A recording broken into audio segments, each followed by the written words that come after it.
that's the context. And with that, I think we can start having a nice introduction overview about Trisolaris. Because so basically the Trisolaris team, they're going to hop on here in about 5 or 6, 7 minutes. But before they hop on and we ask some questions and you guys can ask some questions, we want to start by just doing a little bit of an overview. What is the product? How does it work? Why does it matter? Where does this fit in the current context of the development of DeFi and the crypto space and so forth? So do you want to start, Rim, or what are you thinking? Yeah, I mean, I also just want to add on the Aurora front that I think in terms of the larger landscape of Ethereum scaling solutions, rollups, L2s, it's really bullish in terms of momentum for Aura, because I think while we have all of these rollups that are that we're kind of promising what Aura is going to do now, we haven't really seen it actually realize on that front, that maybe they are a little bit later than they were making it seem like it was going to be. So I think the timing wise, that Aurora as an EVM, very interesting and smart architecture, being an EVM as a smart contract on Near, that it's able to show that it's going to fully launch, actually have dApps, actually become its own ecosystem, is super exciting. And I think the timing is just really right, that Aurora is getting started, Near native DeFi is getting started, Octopus is started. All of these things I think are going to come together really nicely. Engines revving. Yeah, engines revving. And so after we do this dive into Trisolaris, we're going to talk gaming on Near. Cronier's going to hop on and we're going to get into that. So with that, let's make this kind of jump into what is Trisolaris doing on Aurora? What is their intention in the long haul, and kind of where are they coming from? So I have their announcement blog. This kind of came out, I think. There was a LollySwap a while back. No one really knows what happened to LollySwap. They seemed like a great team. Might have been a little too early. Now we have Trisolaris, and they seem to be pretty ambitious and pretty capable to the point. This is what they basically write. So it's the first DEX on Aurora, enabling a seamless trading experience similar to native Ethereum for a fraction of the cost, taking advantage of the great underlying architecture provided by the Aurora engine.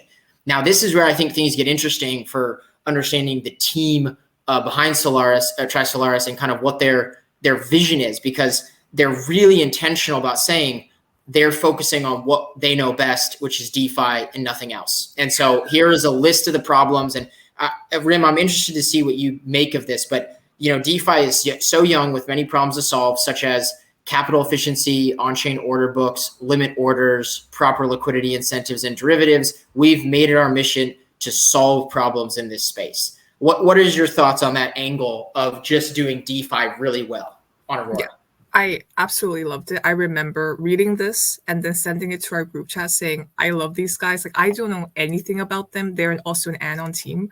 I don't know anything about them, but I know they're going to be solid because they have the right mindset.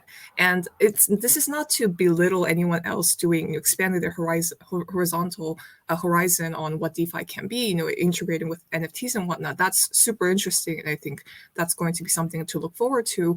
But also that means as we expand, people need to focus on the fundamentals as well, which is DeFi, just doing DeFi really well and sticking to it.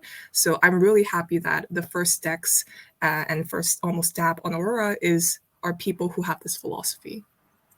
I agree completely. And I think, people are talking about DeFi 2.0, CeFi to DeFi. Where does DeFi go next after the initial, kind of pump that brought it mainstream and re-jump started the whole crypto space? I think this approach is really clever, because launching on Aurora basically means that they have a first mover advantage on, a product where the fees are going to be paid in ETH. It's going to run on Near, so it's going to be super cheap and super scalable, but it's going to accommodate and apply to an Ethereum audience. I don't know, Rim, if you want to share your screen and kind of walk through what it actually looks like to trade on Trisolaris. I was actually pretty pleased looking at it. They have direct MetaMask integration. They have a Coinbase wallet integration. It has a very clean interface. It's really smooth actually overall. Yeah. So you want to just kind of walk through what this is looking like? Oh, you're connected already, I think. Yeah, I'm connected. So I mean, this is my MetaMask wallet. It looks and feels just like any Ethereum app. The only difference is that you'll be connecting your MetaMask wallet to the Aurora network, right? So what you can do, what I did a little bit earlier is I wanted to bridge some of my ETH from Ethereum to Aurora so that I could start using Trisolaris. So this is the Aurora Bridge website. And I won't make the new transfer right now, but if you click new transfer, you can say deposit to Aurora, use your MetaMask wallet, connect to it. Sorry. And then select the amount to transfer, complete the transfer, and confirm it. Yeah, and you can choose the token even. Yeah, yes. This is.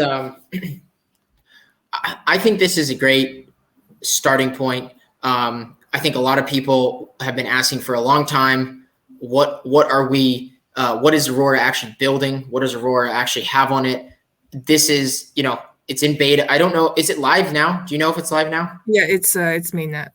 Okay, so it's mainnet. It's young though. It's early on, and that's what we're going to actually be talking to them about is kind of their plans going forward. But here we go. First DEX on Aurora. First move into this kind of integrated new DeFi ecosystem that's launching. This is the beginning.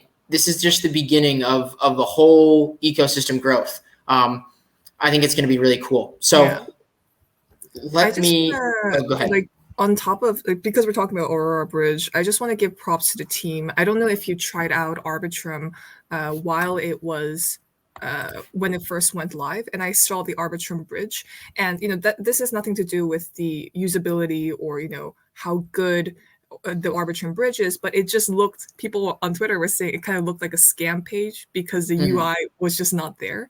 And I'm really happy. I want to give props to the Aurora team that they made it look beautiful. It works seamlessly. And I tried it out earlier.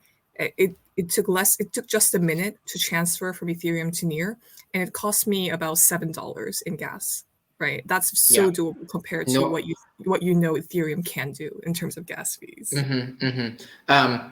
Okay, so I just want to do a quick run through of the roadmap of Trisolaris before they hop on and chat with us a little bit. So on that Medium blog that we were going through, their phase 1 is just revamped DEX with a simple and intuitive UI, high-speed trading, negligible fees, ability to provide liquidity, and swap any ERC20 token, and then liquidity mining incentives. More on this soon. So for the sharks, for the minnows, sharks, and whales out there, this is probably something you're going to want to pay attention to on your radar in the next month or two, because there probably will be sizable liquidity mining incentives, and the positioning of Trisolaris at the intersection of Ethereum and Near probably means that the liquidity that moves on is going to stay and benefit from the Ethereum experience at really low fees. So anything to add on to that roadmap, Rim? I guess just placing it in context, like we mentioned earlier that NearCon is coming up end of this month, and we were jokingly saying Nearvember is the hashtag, but we don't mean it lightly, right? Wink, wink, when we say that these, Trisolaris is in a really good position. All of these Aurora dApps are coming along. Look out for some news end of the month coinciding around NearCon, because I think if you're a whale, even if you're not a whale, there will be something very juicy for you at the end of the month down the road. Yep. Great.